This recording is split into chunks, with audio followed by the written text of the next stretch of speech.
Olá, crianças, tudo bem? Hoje nós vamos aprender uma letrinha nova. E essa letrinha... Ai, Jesus! Vai embora, vai embora! Ufa! Você viu que bicho era esse que passou por aqui? Você sabe que bicho é? Isso aí! Foi uma serpente. Ai, meu Deus! Ela foi para longe. Ufa, ufa! É a serpente.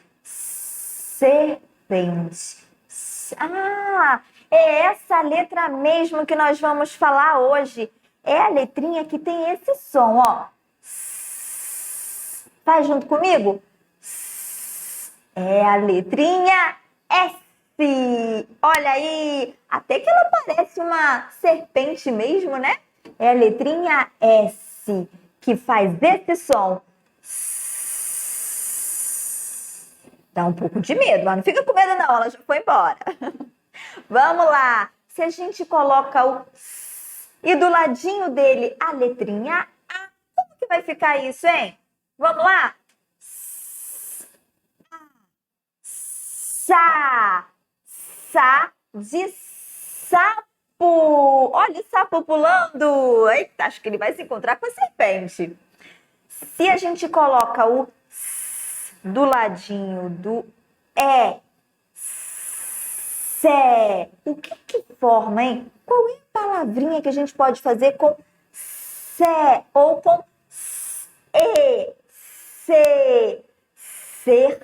Serpente. A serpente que a gente acabou de ver. Se a gente coloca o S e o I do ladinho, fica Si. Si de Simone. Simone. Se a gente coloca a letrinha S, que faz o som S, do ladinho da letra O, fica S, O, sorvete. Quem é que não gosta de sorvete? Vamos lá?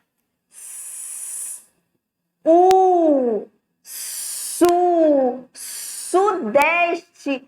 E aí aprendeu mais esse som, mais essa letrinha, o som dessa letrinha. Muito bem, esse é o som principal dessa letrinha, tá bom? Espero que você tenha aprendido. Se inscreve aqui no meu canal, aperta o botão de se inscrever muito rápido. Curte aí esse vídeo, compartilha com os amigos e não deixa de assistir novamente, tá bom? Até a próxima aula. Beijo grande no coração. Tchau!